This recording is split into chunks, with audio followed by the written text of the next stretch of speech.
فيلمنا بيبدأ بربيع سنة 1963 في ريف وايومينج. شابين صغيرين بيوصلوا بسرعة المكتب كده مقطور صغير بيدوروا على شغل. واحد فيهم اسمه إنس والتاني اسمه جاك. تمام.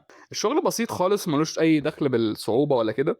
هو عبارة عن إن هو بيراعوا غنم معين على منحدرات معزولة في جبل بروك باك. الشغل بسيط زي ما قلت لكم بس شديد شوية. لازم واحد يفضل مع الغنم بالليل في خيمة صغيرة من غير نار عشان يحميهم من الذئاب، بينما التاني بيفضل في المعسكر بيطبخ الأكل. في الأول جاك كان بياخد دور الراعي ده وإنس بيفضل في المعسكر، لكن التنقل بين المعسكر والقطيع ده كان مرهق أكتر من شغل التاني اللي هو بيقعد يعمل الطبخ وكده، فبدأوا يبدلوا الأدوار سوا. وفي الآخر إنس بيطلع الجبل مع الغنم وجاك بيحضر الأكل في المعسكر. وقعدوا شهور الاتنين عايشين لوحدهم في البرية الواسعة طبعا، مفيش حواليهم غير جبال ولا أي حاجة، وبيبدأوا واحدة واحدة كده يتكلموا ويشربوا ويسكي جنب النار وبيشاركوا حكايات عن حياتهم وصداقتهم الهادية.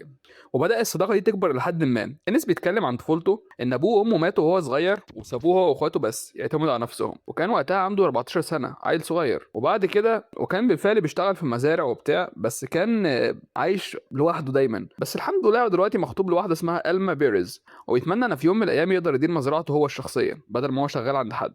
فجاك على الناحية التانية بيقول له انا حلمي اكبر من كده، انا عايز ابقى واحد من اعظم راعين الروديو او مصارعين التيران في العالم. بس تحت الثقة دي الاتنين شايلين نفس الحاجة، الوحدة. ومع استمرار الصيف الغنم بيتنقلوا اعمق في الجبال وكده، وده بيزود المسافة بين المعسكر والقطيع.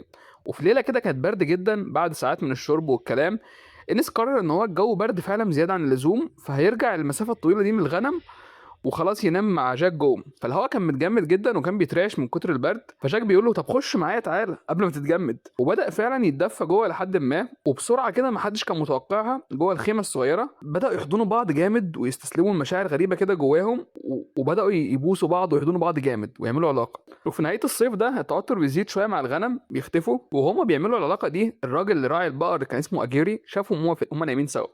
وبعد كده التوتر بيزيد وبدأ الغنم يقل ويختفي من مكانه عشان هم مهملين في شغلهم. فأجيري ده بدأ ينزل من الجبل بدري عن المتوقع وبدأ يديهم فلوسهم، وبدأ تعبير كده تلميحات يقول له انا يعني انا فاهم انتوا بتعملوا ايه. وبدأ الصيف يخلص وجاك وإنس بيودعوا بعض بشكل محرج شوية، وبيتظاهروا ان الرابط اللي بينهم ده ملوش معنى، هي حاجه كده شيطاني حصلت وخلاص.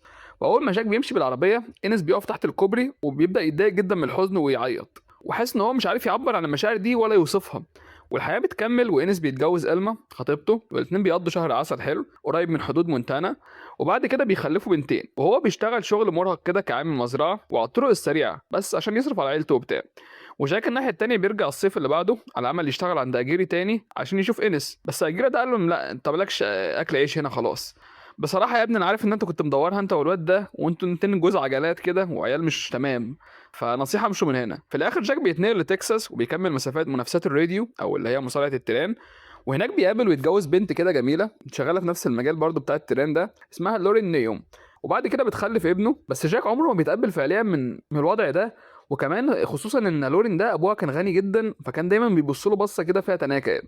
وفي نفس الوقت الحياه بتصعب على انس وإلما لان هما برضو مستواهم المادي مش احسن حاجه وفواتير كتير. فإلما بتضطر تشتغل هي كمان وتوازن بين الشغل وتربيه البنات، والضغط بيبدا يكسر جوازهم واحده واحده.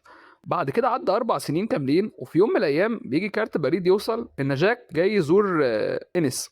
فإنس فعلا بيقابله، وأول ما بيشوفوا بعض ما بيصدقوش نفسهم وبدأ يحضنوا بعض جامد ويبوسوا بعض وكل المشاعر دي المتراكمة دي يطلعوها. وفي للاسف وهم بيعملوا كده كانت إلما الناحيه التانيه شايفاهم من الشباك اللي هي مرات انس، وبدات الشروخ تحصل في الجواز بتاعهم، يعني ايه جوزي بيحب راجل. وجاك وانس قضوا الليله دي سوا فعلا في فندق وبداوا يعيشوا ذكريات جبل بروك باك تاني ايام ما كانوا بيرعوا الغنم. فجاك قال لانس طب يا انس احنا حاجه جريئه شويه ممكن اقولها لك، ما تيجي نبدا فعلا مزرعه سوا وحلم حياتك ده ونعيش مع بعض. انس قال له لا مستحيل، انا يا جاك مره وانا صغير ابويا وراني جثه واحد، متخيل جثه ومشوهه لراجل قتلوه عشان هو مثلي، الحاجات دي الناس بتحاكمها وحش جدا. فاللحظه دي اثرت في انس للابد وقال له انا. وبعد كده بعد ما انس رفض فعلا بيحكي لجاك عن ابوه وكل حاجه الحاجات دي، والحاجه الوحيده اللي هم بيعملوها ان هم بيستحملوا المسافه والبعد بينهم لسنين. وجاك بدا يسوق من تكساس لمكان اسمه وايومينج كذا مره في السنه وبيختفوا سوا في اللي بيسموه رحلات الصيد، بس في الحقيقه ان هم كانوا في الموضوع ده بيسرقوا لحظات سعاده كده على قد ما يقدروا طالما الحياه بالكامل دي عمرها ما هتبقى ليهم. وفي الاخر إلما بتواجه انس بتقول له على فكره انا شفتك مع راجل تاني وبتبوسه وبتاع اسمه جاك ده، وبدا الجواز بينهم ينهار وبيتطلقوا فعلا. وجاك قال لك خلاص دي فرصه يعني حاجه حلوه اخيرا هنرجع مع بعض ونعيش الحياه اللي بنحلم بيها. اقول لك ايه طيب، احنا ممكن نعيش مع بعض على طول بس انت مش عايز ده يا انس، وكل اللي بلاقيه ايه في الاخر؟ يوم واحد في السنه. انت مش عارف الموضوع بيسوق ازاي. انا مش انت، انا ما اعرفش اعيش ان انا اشوفك بس مره في السنه عادي كده. قال له انت حاجه كبيره قوي بالنسبه لي يا انس، انت ابن. وبدا يشتم فيه. قال له نفسي اعرف ازاي انساك. بس انس لسه رافض زي ما هو، وخايف من العنف اللي هيشوفه ويحصل، لان هو حاسس ان هو مصيره لو عاش كمثلي هيبقى ان هو ايه، زي الجثه اللي شافها وهو صغير وابوه وريها له. والمسافه بينهم بقت اتقل واكبر كل سنه بتعدي. وجاك بدا يسافر للمكسيك يدور على حاجه تملى الفراغ اللي ما بيتمليش. وفي عيد شكر جاك قاعد على الترابيزه كده مع عيله لورين الغنيه دي. حماه حاول يتحكم في كل حاجه كالعاده، حتى بيت جاك. فجاك بدا ينفجر ويقفوا عند حد. ودي واحده من اللحظات القليله اللي جاك فعلا بيقف فيها لنفسه. وفي نفس الوقت انس كان الناحيه التانيه بيعاني في عشم متوتر كده مع إلما وجوزها الجديد اللي هي خلاص سابته لان هو مثلي. وإلما اخيرا بتواجهه بشكل مباشر بخصوص جاك، وبتكشف انها دايما عارفه الحقيقه عن رحلات الصيد دي، وان هي مش مجرد صداقه. وبعد سنين جاك وإنس بيتقابلوا تاني، بس مقابلتهم بقت اقصر طبعا واصعب. جاك عايز اكتر من الحياه دي، وإنس حاسس ان هو محبوس بالفقر والمسؤوليات. وفي خناقه مليانه بالمشاعر جاك بينفجر وبيقول الجمله اللي بتلخص العلاقه كلها، اللي هو نفسي ابطل احبك.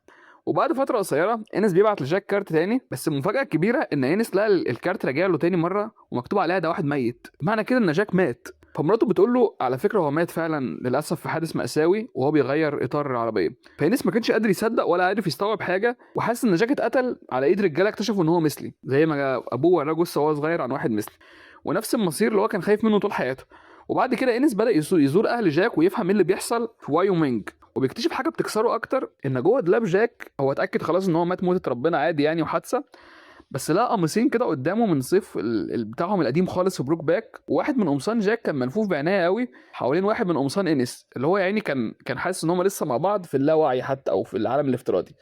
والاتنين كان عليهم بقع دم كده من خناقه اتخانقوها زمان. فجاك كان محتفظ بيهم طول السنين دي، وحاسس ان ده رمز للحب اللي عرف عمره ما عاش يعني، وعمره ما بطل يتمسك بيه. فانس خد القمصان دي معاه فعلا وعدى سنين وبدا يعيش لوحده في مقطوره صغيره كده بعد ما اتطلق طبعا.